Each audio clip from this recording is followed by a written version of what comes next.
We're in Luke chapter 14 today. And before I read even the first verse, I thought I'm going to give you a little review. And what we're going to do is kind of look at chapter 14 as a whole. The reason we do that is when I study the Bible, especially when I get to a new chapter, I usually will stop and outline the chapter and see the breakdown and then look for patterns that are in it. And so I always have an outline that I'm teaching from, and I thought I'd show you how it develops as we begin this. But even before we start in chapter 14, I've noticed already some time back that at every chapter in the book of Luke, there's like a little narration. There's something that's stated that then sparks a series of preaching by the Lord Jesus Christ, especially the section that we're in. For instance, let's go back to chapter 10 of Luke. And Luke, we've already pointed out that Luke has usually a lot of verses in each chapter. It's bigger than some of the other books, even though there's less chapters, because the chapters are so long. And that's why I said something will be stated, and then there'll be a series of teachings by the Lord after this initial spark of interest. So in chapter 10 in verse 1 it says, after these things the Lord appointed other 70 also, and sent them 2 by 2 before his face into every city and place whither he himself would come. And that's just a reminder to you that at the end, right in the middle of about verse 31, is it, I think? 51 of Luke chapter 9 is where the Lord finished his Galilean, his northern ministry, and he's now starting to head toward Jerusalem. And there's a big section all the way from chapter 10 all the way to chapter 18 where the Lord is preaching on his way to Jerusalem. Chapter 19, he'll finally get to Jerusalem. Now there's times even between where he goes for the feast days, but Luke's not pointing those times out. So we just see him leaving Galilee. But anyhow, you read that opening statement in verse 10, and then there's a bunch of teaching that follow that. So I'm just making that point. So look at chapter 11, verse 1. It says, and it came to pass, and you see the narration there that Luke is giving us, and it came to pass that as he was praying in a certain place, when he ceased, one of his disciples said unto him, Lord, teach us to pray as John taught his disciples. And so that spawns the Lord's teaching that takes you through chapter 11. Now, there'll be other things that are taught, but that's just like it spurs it on at that point. When you get to chapter 12, verse 1. In the meantime, when there were gathered together an innumerable multitude of people, insomuch as they trode upon one upon another, he began to say unto his disciples, first of all, beware of the leaven of the Pharisees, which is hypocrisy. So you see the narration that begins another series of teaching by the Lord. Chapter 13, verse 1, it says, and there were present at the season some that told him of the Galileans, whose blood Pilate mingled with their sacrifice. And then the Lord's going to respond and give some teaching from that point. So the same will be true in chapter 14. I'll skip chapter 14, just read you one more in chapter 15.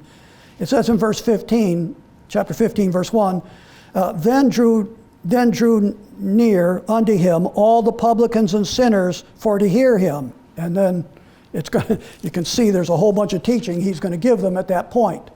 So I just noticed that each chapter does that. And so chapter 14, verse 1, it says that it came to pass as he went into the house of one of the chief Pharisees to eat bread on the Sabbath day, that they watched him.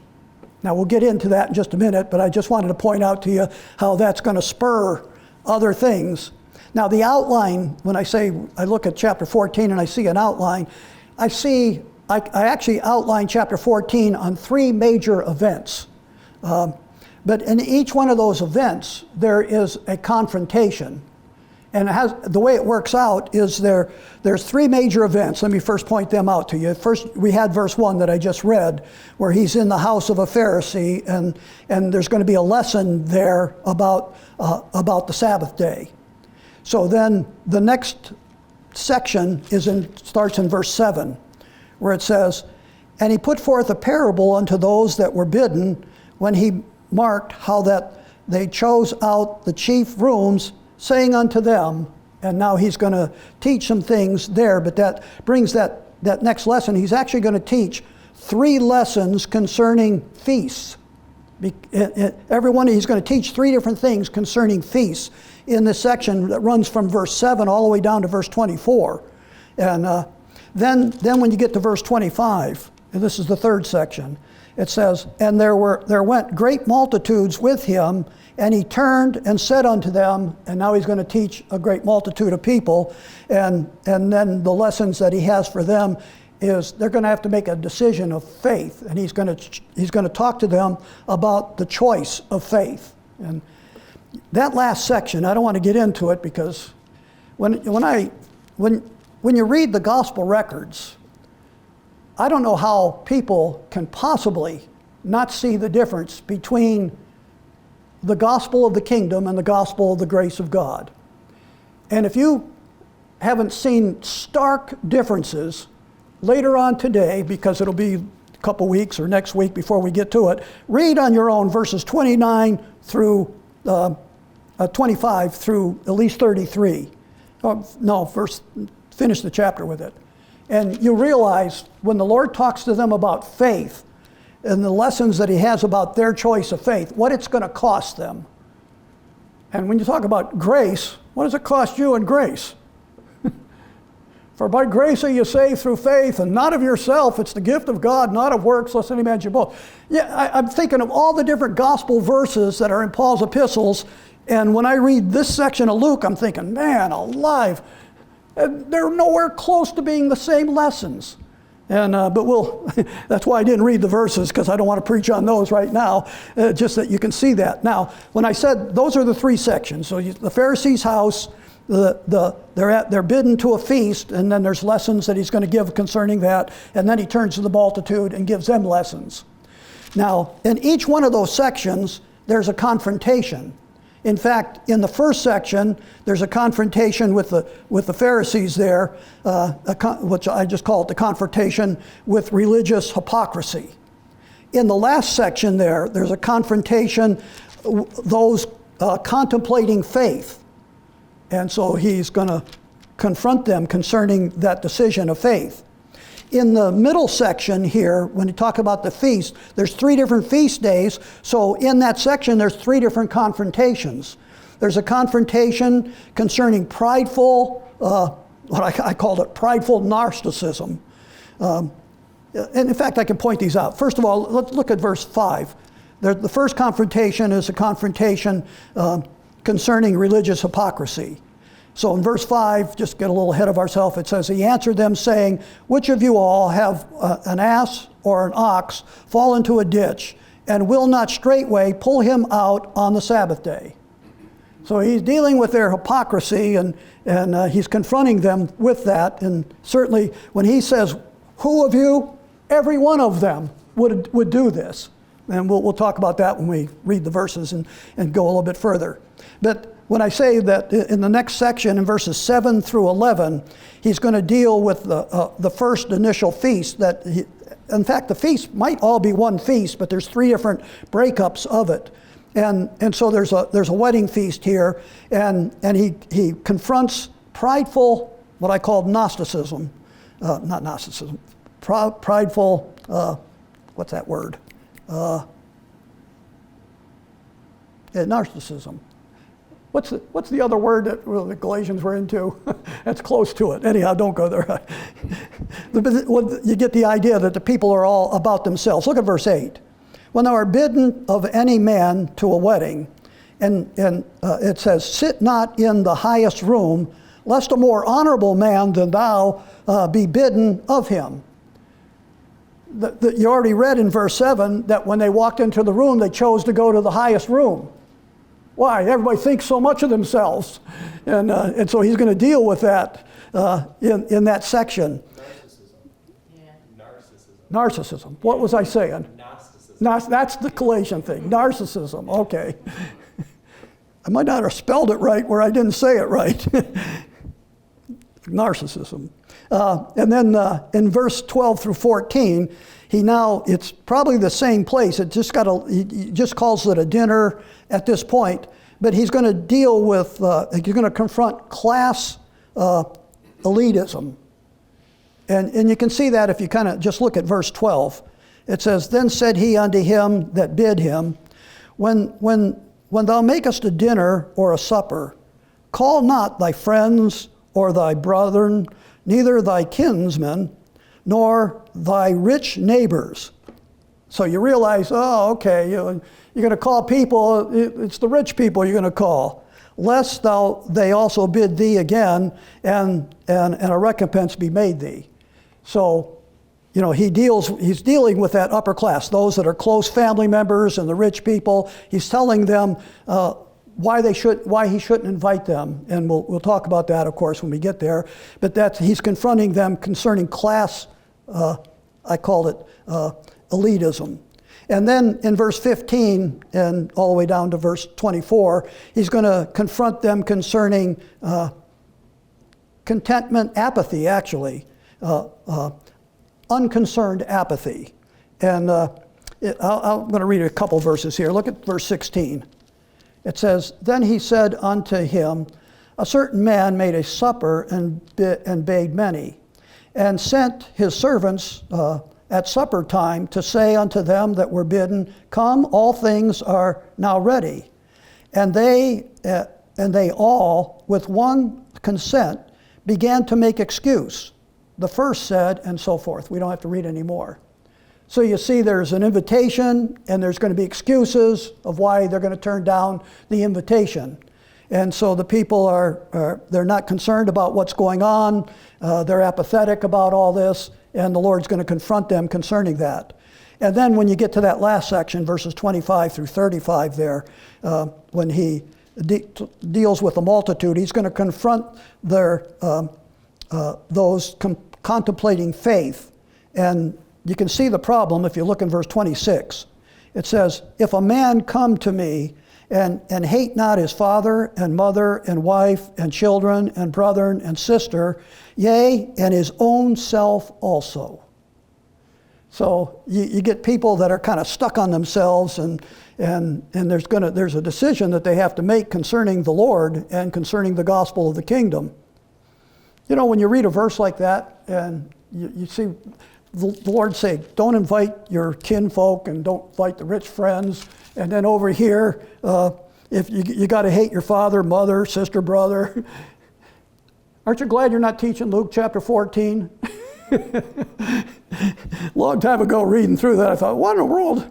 How am I going to explain all this? But it falls together when we're explaining it. You'll see what it all means and why the Lord is saying it. But either way, you can see that it brings me to this point. And I don't know where I read it, because sometimes I study, try to make my notes, then I read what other men might say, and I didn't write down. I wrote what he said, but I didn't write down who said it and where I read it. So I can't give the person the credit. But they made a statement that follows the very outline I wrote down and reflects what I believe I see in chapter 14. And here's what they wrote. They said, self-interest is one of the strongest emotions of the natural heart, rebuked by the Lord and he quotes verses in here. In fact, let's look at verse 5 we've already talked about. It says, and he answered them saying, which one of you have an ass, and so forth, and not going to pull them out on the Sabbath day. So he's confronting a group of people who themselves, they have self-interest in this. And because it's their donkey or their ass, their ox, that they have a self-interest in it. And that's what he's exposing. If you look down in verse 8, we read that one as well. And when thou art bidden of any man to a wedding, sit not down in the highest room. Well, self-interest. You see the guy just, you see that in all the things. Verse 12 says, then said he unto him that bid him, when thou makest a dinner or a supper, call not thy friends, the brethren, the kinsmen, the rich neighbor, lest they also bid thee again, and a recompense be made of them. So you realize when you're talking about the rich, you're talking about someone that would benefit you by you inviting them. And so that's self-interest. You see that in the verse. Verse 18 says, and they all with one consent began to make excuse. And again, why are they making excuses? Well, they got their own plans, their own time. I'm not going to, anyhow, you can see the self-interest that they have in that. And then in verse 26, and I already pointed out, where he says, unless you hate one of the groups that you need to hate, his own life also. Whoever hates his own life also. Everybody has self-interest. So you can see that that is a pattern that runs through Luke chapter 14 and kind of sets what Luke chapter 14 is all about. So with that, we're done with Luke chapter 14. Let's start. Verse 1. It says, and it came to pass, as he went into the house of one of the chief priests, the chief Pharisees, to eat bread on the Sabbath day, that they watched him. Now, I'm going to stop there, make some comments before I even read verse 2. Because apparently the Lord is invited to a chief Pharisee's house to eat dinner. And so he goes. And we've come across this before in the book of Luke. And it just reminds me that the Lord, like we look at Pharisees as the enemy. And certainly they are the Lord's enemy. They're not inviting the Lord here because they love him. But the Lord wasn't afraid. First of all, he was willing to go and minister to them. And so he's invited and he goes to the house. And he's also not afraid of the confrontation that might take place there. Of course, he's Lord of all, but the very fact that he went and unafraid, even though he's going to find himself in the midst of a group of people that are against him. Now, we've seen that, and we'll see it again as I review some other things later. But the Lord, it kind of surprises me. That's like being bidden to, well, there was a time where I went to a Seventh-day Adventist meeting that they had. And a guy came to me afterwards and asked what I thought of it. So I started talking to him. Before it was done, the table was full of Seventh-day Adventist people. And I was telling them about the revelation of the mystery given to the Apostle Paul. I think I shared this with you before. And one of them say, you can't tell me there was a secret that God kept secret until he gave it to the Apostle Paul. I said, you just quoted the verse. So I've been in the situation, but it's not you don't like walking into that situation. But the Lord, he was invited. He said, oh yeah, I'll come. And so he's there. Now, when he's there, notice the other thing about that. He's invited into one, how does it say that? One of the chief Pharisees to eat bread. So there's one chief Pharisee, but notice it ends by saying that they watched him. So he wasn't the only Pharisee there. He's invited to dinner at a chief Pharisee, but there's other Pharisees that are there. Later on, you'll read a verse and you find out there's scribes there as well. So he's being invited in, and he goes in, and they're watching him. The very fact that they're watching him tells you that this is not a nice situation. But let's look at verse 2. It says, and behold, there was a rich man before him which had dropsy. Now, dropsy, I don't know why they call it dropsy. I just know that the Greek word is hydropicus. And you see the word hydro, and you realize water. And what dropsy is, it's a symptom of a disease of either the heart, the kidney, or the liver, which causes water to collect in a person's limbs, body, abdomen, and depending on where that liquid is, I mean, if it's around your heart, it can be fatal. So that's what this man has, that he has the dropsy. That's what he's in. Now, I just said the Lord is invited to one of the chief Pharisees, but they watched him, so there's other Pharisees there, and this man with the dropsy is there. Why is the man there with the dropsy? Look at verse 2 again. And behold, there was a certain man before him which had dropsy. It's like the Lord walks in and they told that man, step in front of the Lord. and it doesn't take much when you say they watched him, but they're watching him for what? Well, notice in verse 1, it's the Sabbath day. There's a man with dropsy, could be fatally dying. It must be obvious he's all swollen up with water. And the Lord walks in, and the man's before him, and they're watching him. This was a setup. This invitation to dinner was to see if they could trap the Lord into something and accuse him of some sin. So you realize what's taking place here when you just read those two verses and start putting it together. Now, what's always interesting, and it thrills Larry all the time, is how the Lord handles all these situations. Verse 3, Jesus answering spake unto the lawyers and Pharisees. Lawyers? Lawyers are those that studied the law of Moses, not just, not Roman law, but we're talking lawyers. We're talking, that's what the scribes were to do. So you realize, okay, now we got the chief Pharisee, we got other Pharisees, we got scribes and Pharisees there, as well as this man with the dropsy who probably would have never been invited to the dinner if he didn't have dropsy and couldn't trap the Lord into a situation. But anyhow, that's who's all there. So Jesus answering spake unto the lawyers and Pharisees, saying, is it lawful to heal on the Sabbath day? So he looks at the situation, and in his wisdom, he asked a question. Is it lawful to heal on the Sabbath day? And to those that study the law, they should know the answer to this. Now, it is interesting that one of the things that you realize the Pharisees did, and probably with the assistance of the scribe, is they added to the law of Moses. Moses would say what a law was, like for instance in the situation of divorce.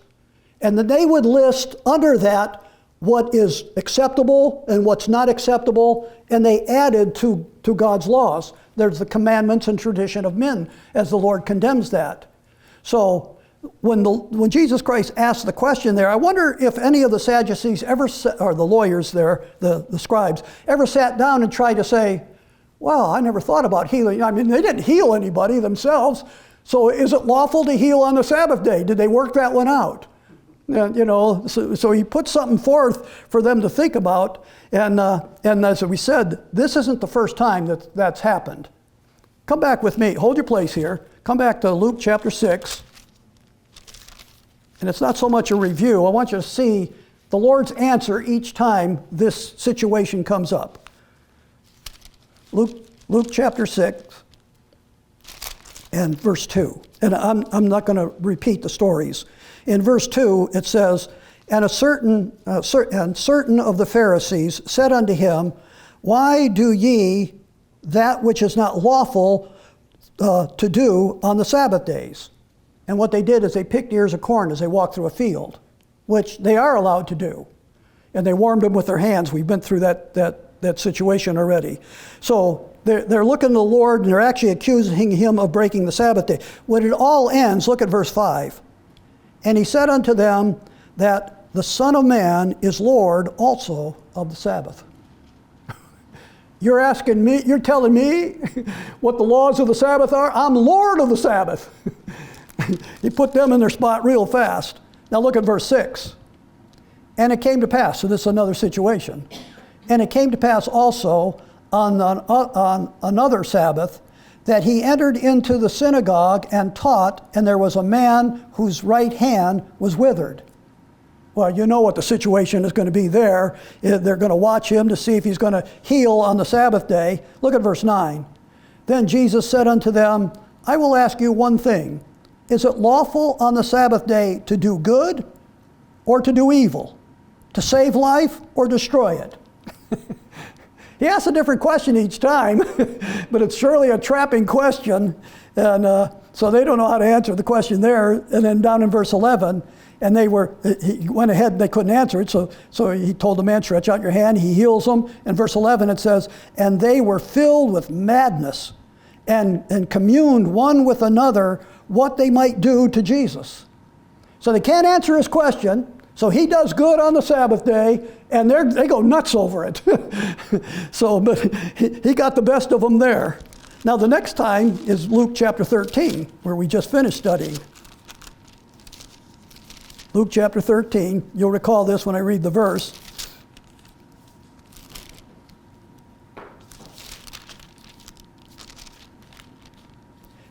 And verse 10. It says, "And he was teaching in one of the synagogues on the Sabbath." I'll read the next verse. "And behold, there was a woman which had a spirit of infirmity 18 years, and was bowed together, and could in no wise lift herself up."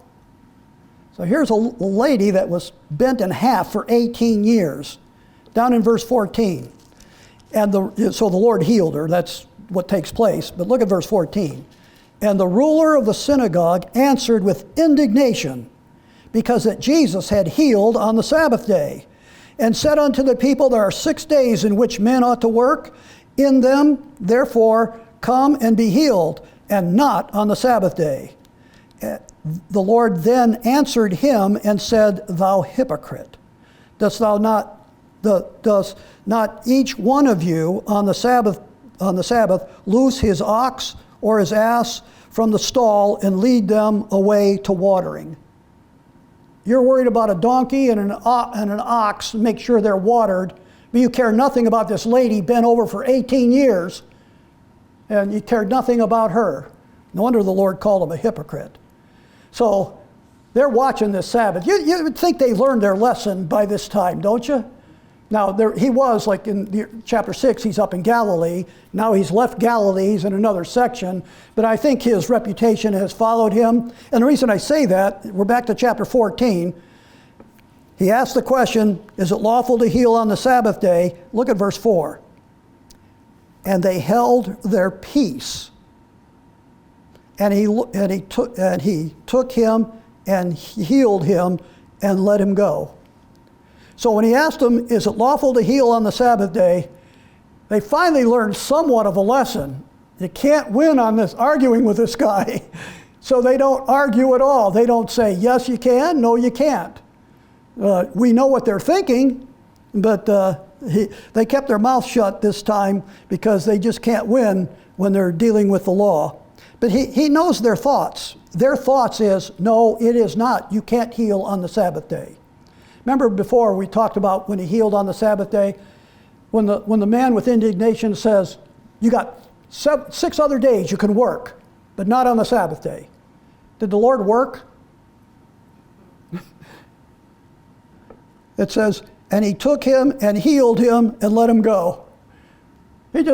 You're healed. There's no work being done here, and he's doing good on a Sabbath. But they're thinking, even though they don't answer the question, we know their thoughts is that it's not lawful to heal on the Sabbath day, and we know already from the Lord, since he's Lord of the Sabbath, it is okay to heal on the Sabbath day. But at least they kept their mouth shut at this point. Verse 5. Because he didn't answer, he answered them saying, which of you shall have an ass or an ox fall into a pit? Now it's a little different than last time. This time it's an ass or an ox fall into a pit, and will not straightway pull him out on the Sabbath day. When he asked the question, which of you shall have an ass or an ox fall into a pit? It's every one of them. There's not a man there that would not have done that. Because he's in that, you're going to lose your animal. So you're going to have to get him out of that pit, even though it's the Sabbath day.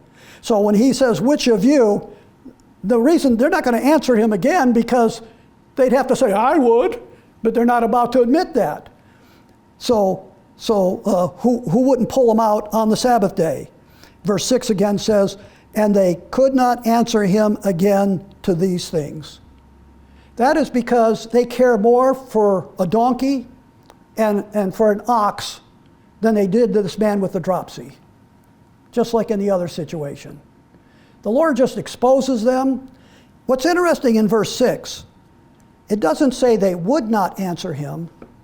Notice what that verse says. And they could not answer him again to these things. They can't open their mouth.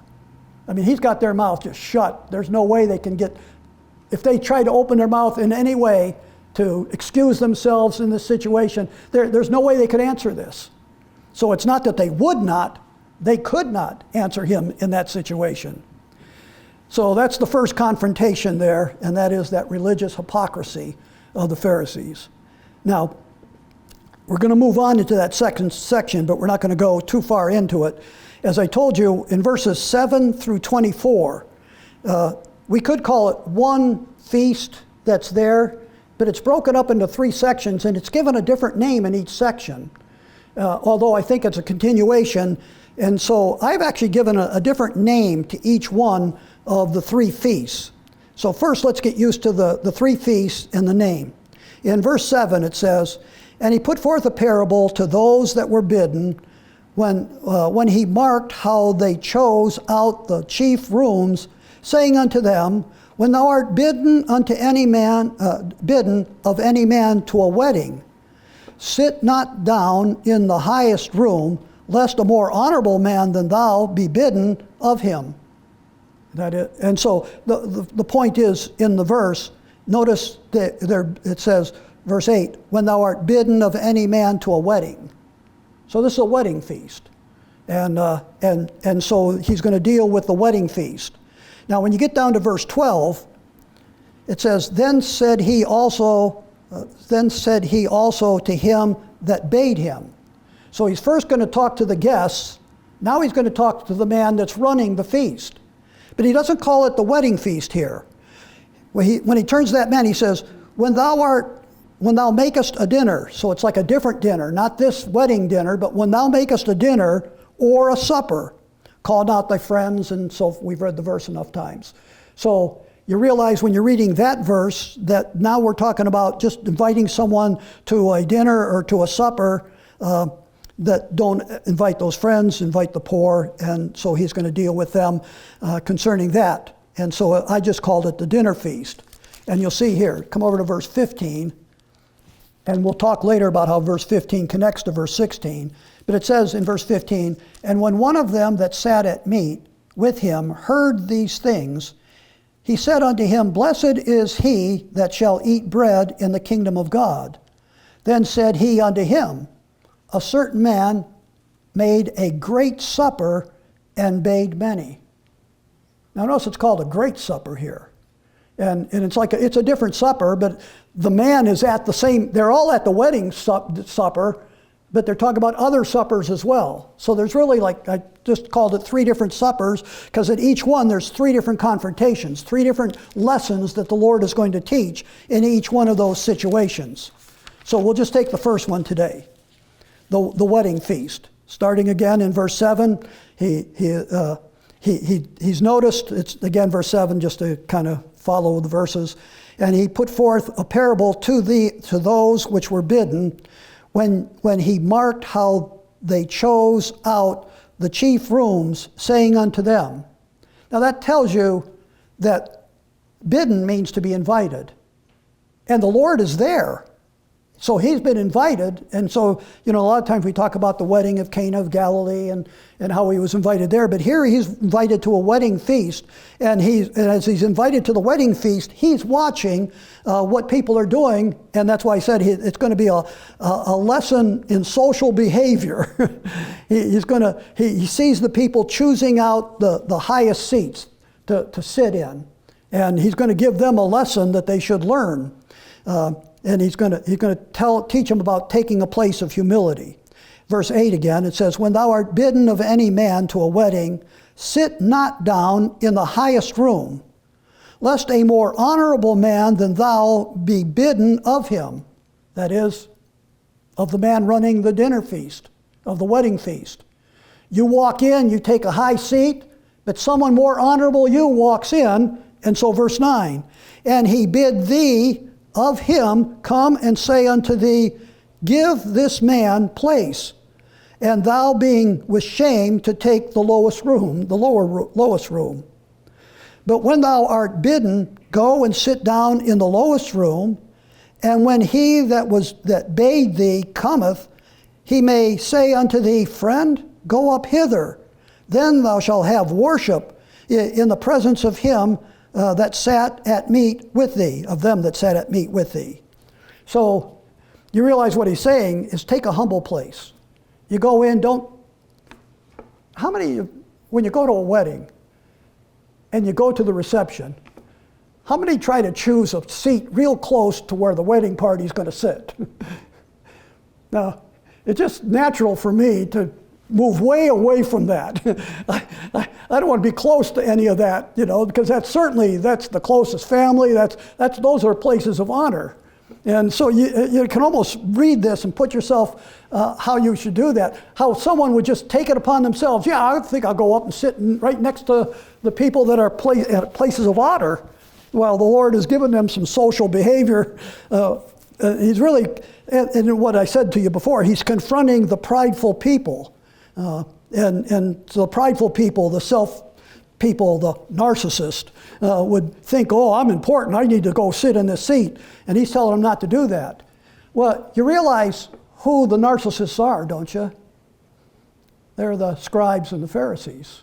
Hold your place here. Come to Luke chapter 20.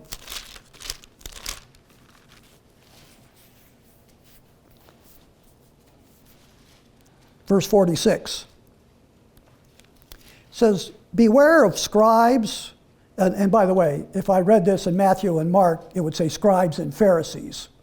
So I just told you it's Pharisees, but Luke just is pointing out scribes. It said, beware of scribes which desire to walk in long robes and love greetings in the markets and the highest seat in the synagogues and the chief rooms at feasts. They're the guys that got pride problems. They're narcissists and think that they should have the highest seat at the wedding feast here. And the Lord is teaching them some social behavior.